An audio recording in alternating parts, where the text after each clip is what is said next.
What up? Good morning, everybody. Good morning. Good morning. Oh, Matt, nice. We got a Matt in the house. Sweet, sweet, sweet. Man, I wish I had a better show for you to do live. Oh yes, vaccine time. Vaccine time. Well, I'll give y'all a health update. I have a massive headache. That was the one thing that I don't think they really tell you about COVID is there is constant lingering of headaches. So, and you can't take what is it? You can't take. So I'm taking ibuprofen and Tylenol. What's up, Mark? What's up, Mark? What's up, Bo? No rumble talk. Just I refuse to talk wrestling.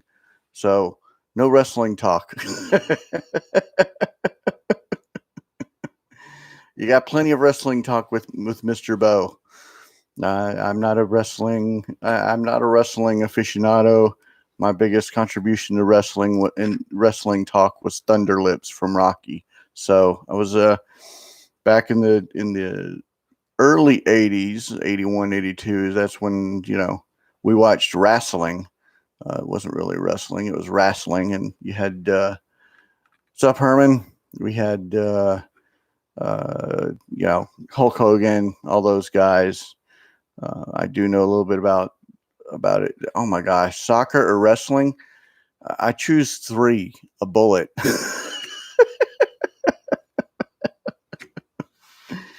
Yeah, wrestling is not my forte. Although I did watch Friday Night Boxing back in the early '90s. I back in the early '90s, I watched Friday Night Boxing on Fox, and I recorded because, of course, the wife's not interested in any boxing. I recorded PCW boxing and watched it last night. Some really good fights. Boxing is not fake, Ken. Whatever. Some really good fights. Some really good head snaps. There was a little bit of blood, not a lot. There were the featherweight was a TKO, which was really sweet to watch. I think the ref kind of jumped in a little early. Probably could have let that, but it went probably a minute 15. It was under 2 minutes for the first card, which was really, I mean, for a lightweight, it was crazy. And then the second one was a great big, huge heavyweight fight. Uh, it was kind of disappointing. And then the third one, the boxing was just overmatched. So you could tell really quick within the second round that the fight wasn't a great card. But that's my contribution to. I liked watching boxing back in the day. Back in the Tyson days, they had boxing on pretty much almost every 3 or 4 channels. They had boxing. It was I think 33 started or 33. Listen to me. CW started out with boxing. Fox had boxing, and I think NBC had late night boxing as well back in the '80s. So that's my fight talk. Juan Soto. We'll go back to baseball. Looks like Juan Soto's the cover boy. So we got Fernando Tatis Jr. as card number 1 in the upcoming Topps 2021 series. And then Juan Soto is your cover boy. So get out your Juan Soto Bat Flip 2018 cards because those are going to arise artificially. And then all the rest of the Juan Soto 2018 cards are going to make huge appearance on eBay. So get ready for that. Let's see. I went through the basketball cards pretty well this weekend, and there's some pretty cool basketball cards in there. 90%, I say about 90, probably 70% of them have been mistreated. So the corners are bent. At least one corner is bent, or they're folded, or I mean, the cards are in really bad shape. But there are some hidden gems. There are some David Robinson cards and some Barkley. Uh, all the Shaqs and the Kobes and the Michaels were pulled, which leads me to a point that I kind of wanted to talk about. And this is kind of off subject, off track, and I'll get back on it again. But buying collections off the web. kind of think that that's a little of a side hustle or a little bit of a what is up, Mr. Dan? Thanks for joining. I think that's kind of shady. I'm probably going to stop doing that because I've done it twice now, and the collections that I've gotten, all the stars have been pulled. So I'm thinking that people are just how many more days you got to go? Yeah, February 9th. February 9th is my COVID release date. I did the math because my wife is 3 days behind me being sick. We are having to go by her timeline. So February 9th, I probably will do my show and then I'm out. I will not be in the house at all on February 9th. I will probably be in the wild doing as much as I can. One day after my B day. All right, we got a birthday coming up. So that means that on February 8th, I need to mark that down. We can sing Happy Birthday to Dan on YouTube. I'm just kidding. I will not be singing. There is no ice, weather, snow. The sun is shining. The birds are out. It's probably going to be around 52, 53 degrees here in Texas. So no snow. But back to the original Dan saying me happy birthday. All right, Ken. Well, then you have to sing Monday night. On Monday night with Herman. I'll have to write it down. We'll have to sing Dan happy birthday on Monday night. On the Monday Night Rips and Personal Chat. We'll have to y'all have to convince Herman to do it though. You'll have to convince Herman to do it. Maybe he can get Caitlin to do it. I'm throwing people under the bus. So I'm a little concerned about buying collections anymore. I'm a little gun shy once again because I bought a collection and all the big name stars have been ripped out of it. So I'm thinking, I think Herman will do it for you, especially if you can get Caitlin to do it. So, but I'm a little gun shy on buying collections anymore. But I did find two Lisa Lindsay and Jordan Cheryl Swoops cards, and I'm sending those off TTM to see. Well, I bought. Let's see. Facebook. Facebook is where I bought them. So yeah, it was. I won't do that anymore. I did it because of COVID.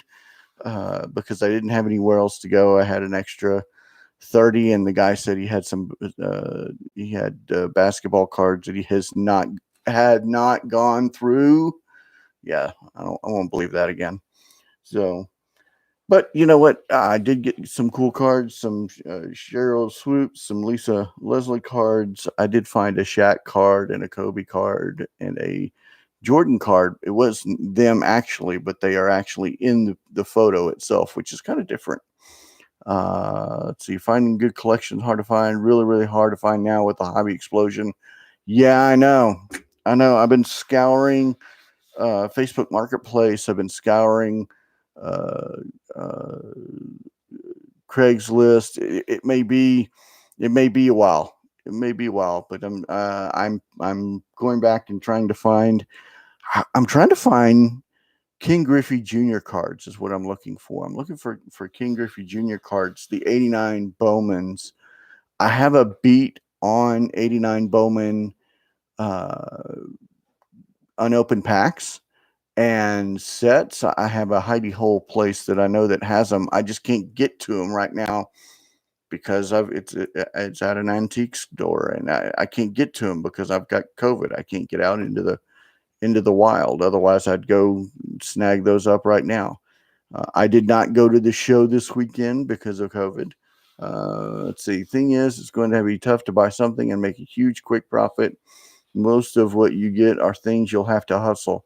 Selling. Yep, you got it. You got it. Not sport lots. You're right. I'm adding a bunch to sport lots. I added. I found in that basketball collection. 19. I can't remember what year it was. 2002 Matrix rookie basketball cards. It did not have the big names. The biggest name that it had was Carmelo Anthony, but I found those and put those on Sport Lots. That was really cool to see. But it was hard as heck to try to translate what you were seeing on the 3-panel card and what was on Sport Lots. So it took me a good 20 minutes to figure out what that was. So, but I am finding like maybe 50 cards here, 50 cards there of stuff to put on Sport Lots to kind of boost that up so that you get more of a different card presence on Sport Lots. So that's different. That's moving forward. ComC, haven't found really anything like terrific to put on ComC. So let's see. As someone that would love to move bulk, I'm not going to give away. I'm not going to give away five. Yeah, $5 10 cards. Yeah, that's true. That's true. That's true. So end of month report, I did surprisingly well for my first month.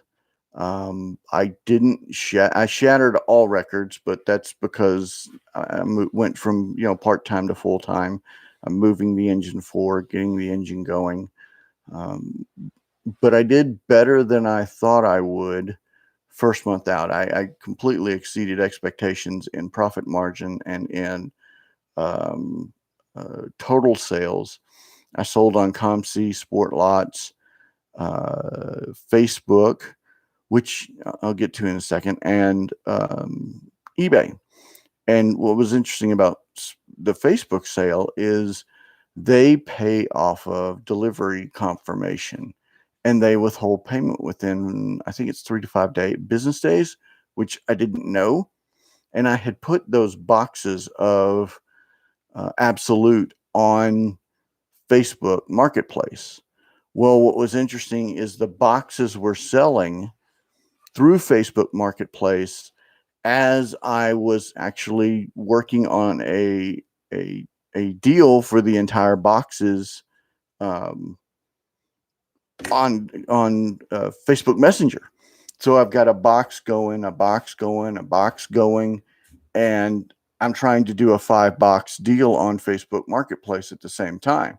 So it was very, very interesting. I had to decline a couple of sales because of timelines, deal made versus, and even after the deal was made and the cards were shipped and I had marked them not available anymore, somebody still bought a box of Absolute football, which was I explained to the guy what happened. He was cool, but it was just really weird that you couldn't just stop a line at Facebook Marketplace and say these are no longer available, because I kept marking them unavailable. I don't know whether it was the system lagging or sales were in process or what. I'm not 100% sure, but that was fairly interesting. But they do delay payment till, like she's, yeah. Well, I agree on selling on one platform. No, I agree. You and I will probably have to have a chat in the next week or so, and then post it or something about eBay versus other verticals, Bo, because I want to pick your brain on some stuff. I want to share some stuff. Who's Your Card and I have had a great conversation that I'm going to post on this week's podcast, that it goes across all the platforms. But I really want to have a conversation with you about eBay. So I'll be reaching out to you here in the next couple of days to schedule that. But one of the things that I want to do is diversify, because it's the hub and spoke idea, but you are chasing your tail. If you've got to take cards and say, okay, this card's going to this platform. Let's see. As I've listened to Brad's shows, I know that if I was selling, I'd only try to sell 2 places: Sport Lots and eBay. I wouldn't spread myself so thin. You know, Ken, that's a great point. However, what I've learned is that some cards sell better on certain platforms than others. And I don't know whether I'm going to, because I'm not on StarStock. I'm not on StarStock yet, or I may not. ComC is tough for me because I haven't figured it out yet. But yet I'm doing great sales on SportLots and eBay, and I'm starting to one-off sell on Facebook Marketplace and Twitter. I haven't put anything out on Twitter yet, but I know it's successful. So, but you can spread yourself very, very thin. That is true. And how do you make sure that you maximize profit for platform? I don't know. I don't know. I may dip toe in and then pull back, like on ComC. I've dipped my toe in, but I don't have time to dedicate to spending what it's going to take. Uh, yeah, no. Again, I was just about to sit there and say the exact same thing. 100%. I have put cards out on ComC. I've got a balance on ComC, but I don't have the time to concentrate on buying and selling cards on ComC because I'm so focused on making sure the eBay engine and the SportLots engine are running. Let's see, I'm finding the current baseball market is really volatile. I've been running 7-day auctions for the premium stock Pulsar rookies. Last 5 auctions for, yeah. No, I may end up just selling on eBay, SportLots, and then one more platform. I haven't gotten into graded cards yet. So what are graded cards gonna do for me? Are they gonna be? We'll see when the Jaws come back from PSA. I look at my cards and I don't see PSA 10s. And if I don't see PSA 10s, for me, there's no reason to send them in. Because if I see if I say, okay, this card's going to be a PSA 9, then come back. No, Ken, no, 100%. It's all constructive criticism. It is all 100% constructive criticism. I completely 100% understand. It is completely constructive criticism. And that is what this show is about. It is about exchanging ideas. It is about learning and growing and becoming more efficient and doing the things, because when I first got back in October, the main thing that I kept getting when I was doing the podcast was just questions that I couldn't answer. So I go do the research on them. And that's what I want this show to be about, is to exchange ideas on how to not maximize profits, but enjoy a hobby that we have differently than the hobby purists like. The hobby purists will not like the show. The hobby purists will not cling to this show. This show is going to be more about how do you buy and sell cards so that you can buy and sell cards. I just happen to be taking it to the extreme and making it a job. So, but I love it. I absolutely love it. Let me read the comments. Let's see. Zach, I don't know how the logistics are behind the scene, but trying to sell the same product on multiple sites would be challenging. I agree. Spreading yourself out to multiple platforms is great, but Mag not making sense logistically, keeping up a so yes, Zach. So this is the one thing, and I did this once, and I refuse to do it again. I am not putting cards on multiple platforms. I have this box right here, as you can see. This is one sleeve is Trading Card Database. The rest is on SportLots. This box right there, that is total eBay sales.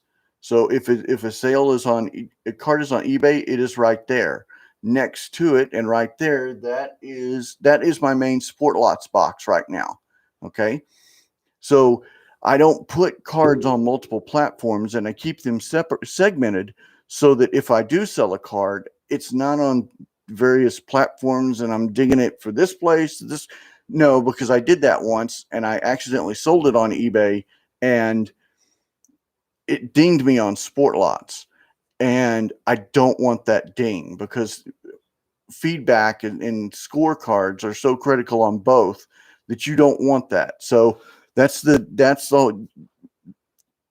yes. And even in my eBay box, I've got to go through and sort that at some point because now I've got baseball, basketball, hockey, and baseball, basketball, hockey, and football all in the same box. So it's becoming a little tougher to find everything. Let's see. Indeed, Zach. That's why I have my Twitter sales thread, and it's the only place I'm selling. Also, consigned to one guy. I'll be consigning to Triple Crown soon as well. Exactly. Those moments reminds me of GameStop. Let's see. I'm glad I crunched the numbers on those sales because it solidifies my thinking for this product. With basketball so volatile, selling them out as singles over time maximizes sales. I agree. Makes sense. I see you are ramping up your Sport Lot store. I saved your side as a favorite. Thank you. I'm trying. My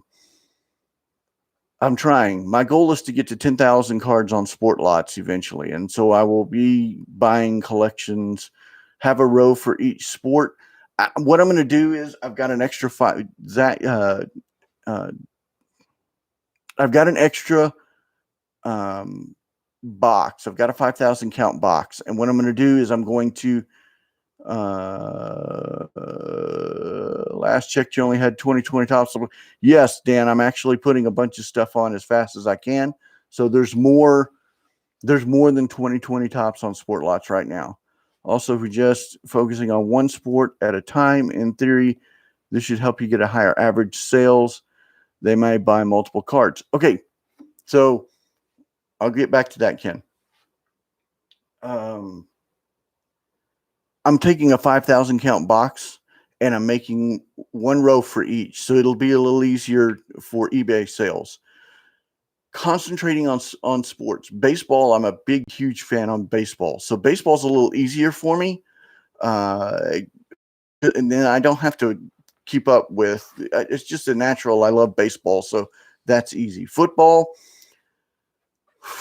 is a little easier for me. I don't watch college sports because I went to school at University of North Texas. They don't have a great football program, so I'm not big on college football. Now is when I start studying for the draft. Is at times like this, and this is when I start picking out rookies and start picking out for. That's right, UNT Mean Green, baby. Call. It's where I went to school. It's where I graduated. I'm an alum.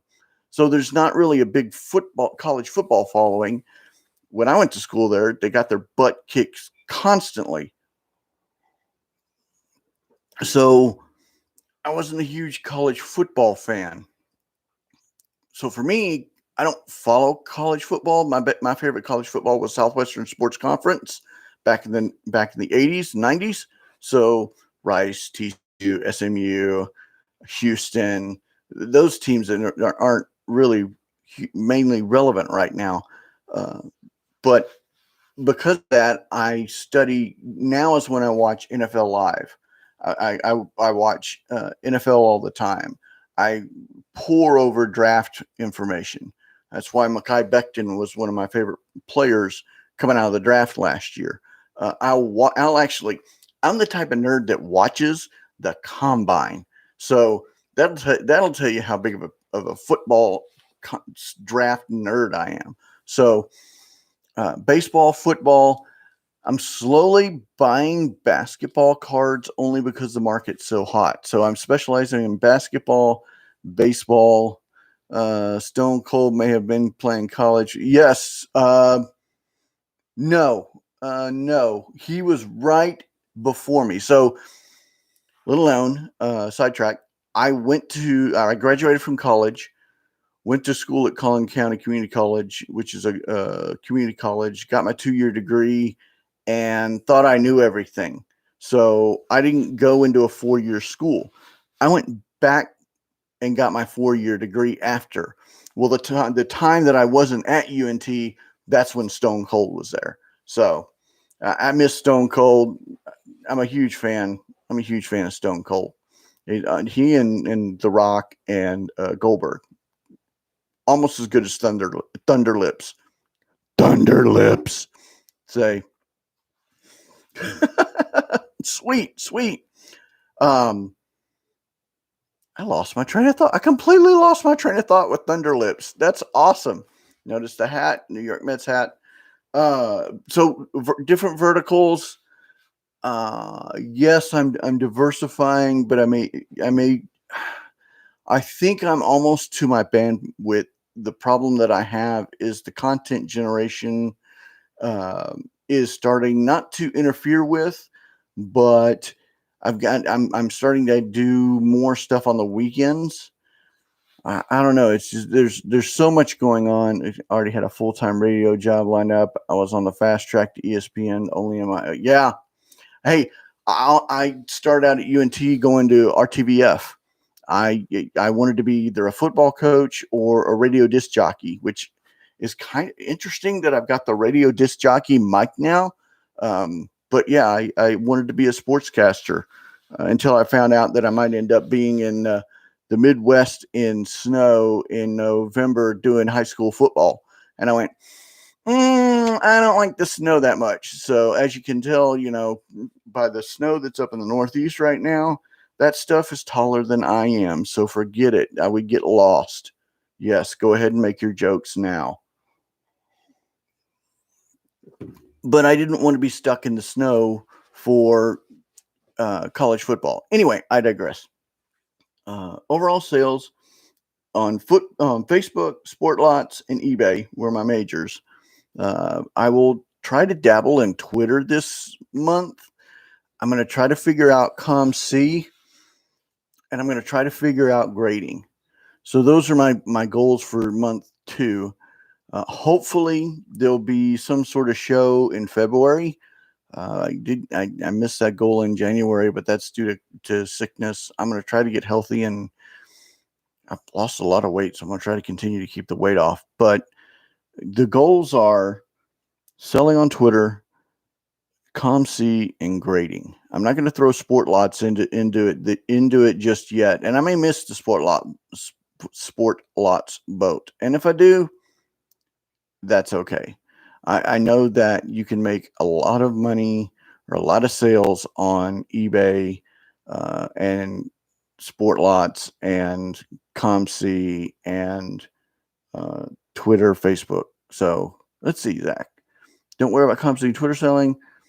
Get all that stuff. Dude, tell me about it. Oh my gosh. I've got so many cards, but they're side projects. They're okay while I'm done doing ComC and spending, some time doing. You can't just drop 50 listings on eBay every single day without getting bored. So, and then doing content creation and all that other fun stuff. So that's that might be my distraction, but I agree, Ken. I agree. I probably should just stick to growing what I've got right now. Zach says, I graduated college with a radio TV broadcasting degree, 6 years behind the mic before I decided to find a career path that had more stability and options. Interesting, Zach. You and I might have to talk about that. That might make an interesting conversation. So it's 8:15. I'm 15 minutes over. Overall sales were very pleasing. Margin, I'll have a margin number for you, but it's north of 50. I think it's north of 60% in margin with everything that I did. So the dollar amounts, I'm not going to give exact dollar amounts. I'll give percentages and whatnot, but there's certain things that I'm going to keep off but I'll do percentages and whatnot. I hope everybody has a fantastic day. I really appreciate you listening to me ramble. I really didn't have anything today, so for not having anything scheduled, we talked about a lot. watch tonight, Herman and I, on Monday Night Rip It. I'm going to just start aggravating Herman again and just call it Rip It, just to aggravate him. But that's upcoming tonight. Hobbypalooza tomorrow morning, Bo's show, 7:45-ish. And then I'll be on right after. You can follow me at TX Card Dude on Twitter, Facebook. If you like the show, give me comments on what you like, what you don't like, what you want to hear, what you'd like to learn. Jason Witten retired this weekend, which I'm so glad I got that jersey up. I really appreciate your support. I appreciate you sharing, liking the content. Thank you very much. Support your local LCS, and have a great day, and God bless.